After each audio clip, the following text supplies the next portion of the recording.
আসসালামু আলাইকুম lovely audience, আশা করি আপনারা ভালো আছেন। কনগ্রাচুলেশনস টিম টাইগার্স টেস্ট আয়ারল্যান্ডের বিপক্ষে একটা বড় ব্যবধানে জেতার জন্য অবশ্যই কনগ্রাচুলেশনস টিম টাইগার্স।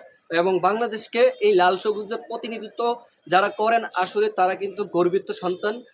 তো আমি এই লাল সবুজের পতাকাটা আনছি কারণ আজকে রাইজিং এশিয়া কাপ খেলা চলবে পাকিস্তানের বিপক্ষে। ডেফিনেটলি এই লাল সবুজের পতাকা সকল জায়গায় যেন উড়ে এবং এখনই জয়ের ধারা কিন্তু বয়ে গেছে, সেই জয়ের ধারাটা অব্যাহত যেন যায় এই লাল সবুজের পতাকায়। বাংলাদেশ সিলেটে বড় ব্যবধানে জেতার পর এখন মিরপুরে অন্যরকম একটা রোমাঞ্চকর খেলা দেখছিলাম এবং টি ব্রেকের পরেই দ্বিতীয় সেশনে বাংলাদেশ আয়ারল্যান্ডকে অল আউট করে দেন। হাসান মুরাদে শেষ পর্যন্ত ভেঙে দেয় উইকেট, দেন তাইজুল ইসলাম উইকেটগুলো শিকার করে নেন এবং তাইজুল ইসলাম কিন্তু বড় এক কীর্তি দেখাইছে গোটা টেস্ট জুড়ে। ডেফিনেটলি তাইজুল ইসলাম 250 উইকেট নেন সাকিব আল হাসানের টপকে। এখন তাইজুল ইসলাম টেস্ট খেলুড়ে এই মুহূর্তে সবচেয়ে বেশি উইকেট শিকার তাইজুল ইসলামের।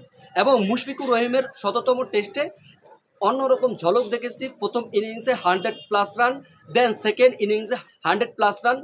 মুশফিকুর রহিম ভাইকে অবশ্যই আগামী ম্যাচেসের জন্য শুভকামনা থাকবে।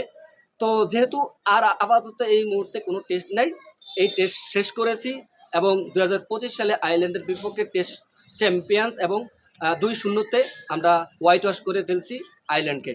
তো যাই হোক, আয়ারল্যান্ড ছোট দল, সেই হিসাবে এটা জিততে পারবে, এটা ডিজার্ভ করে। ডেফিনেটলি আয়ারল্যান্ড খুব ভালো খেলছে আজকের দিনের। তো ভাই দেখেন, আমাদের মানে যেখানটা লেকিন ছিল সেটা হচ্ছে আমাদের ফ্লপ করতো, কিন্তু ব্যাটাররা কিন্তু এখন এই মুহূর্তে আসার পর থেকে কিছুটা হলেও স্বস্তি পাইছে, যেটা নাকি ইতিপূর্বে বা আগে পরে কিন্তু তেমন একটা দেখি নাই। তো যাই হোক, মোটামুটি একটা শেফটে আসছে, ব্যাটিং ডিপার্টমেন্ট আস্তে আস্তে খেলতে আসে। বড় বড় টিমের সাথে অবশ্যই যখন খেলা দেবে তখন অবশ্যই বুঝতে পারবো যে আসলে আমাদের কি ব্যাটিং ডিপার্টমেন্ট ভালো হয়েছে কিনা। তো আস্তে আস্তে বুঝতে পারবো। তো মোটামুটি আমরা এখন স্বস্তির নিঃশ্বাস ফালাইতে পারি যে না, এবার ব্যাটিং ডিপার্টমেন্ট মোটামুটি হলো ঠিক হয়েছে। আগামী সিরিজের জন্য টি-20 সিরিজের জন্য শুভকামনা থাকবে টিম টাইগারদের জন্য। আর 27 তারিখে খেলা হবে প্রথম টি-20 চট্টগ্রামে, সেখান থেকে আপনার মুখিয়ে থাকবেন। দেন 27, দেন 29 তারিখ অ্যান্ড দেন 1 তারিখে ডিসেম্বর মাসে খেলা শেষ হবে টি-20 আসর। তো এই হচ্ছে আমাদের কাছে মূলত আপডেট। তো এই দিনে তাইজুল ইসলাম আর মুশফিকুর রহিমের জন্য খুব অন্যরকম ছিল, তাদের জন্য শুভকামনা থাকবে। তো এখন কিন্তু বাংলাদেশের 2 খেলোয়াড় কম্পিটিশন থাকবে, যেহেতু সাকিব আল হাসান না, তার দাইন বললেই চলে ক্যারিয়ার। তো তাইজুল ইসলাম দেন মেহেদী হাসান মিরাজের দুইজনের সাথে কম্পিটিশন হবে, কে কার আগে উপরে থাকতে পারে। তো এই হচ্ছে আপডেট। 250 উইকেট শিকার করলেন, ক্যারিয়ার বিল্ড আপ করেছেন সেই তাইজুল ইসলাম।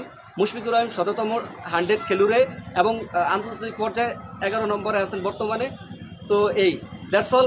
রাইজিং এশিয়া কাপের কিন্তু খেলা চলে, পাকিস্তান বাংলাদেশ খেলা অবশ্যই প্রতিশোধ নিবে 2019 সালের, সেই খেলাটা মুখিয়ে থাকবেন। তো দিন শেষে এই বাংলাদেশের সাপোর্ট করবেন, লাল সবুজের বাংলাদেশ। আল্লাহ হাফেজ।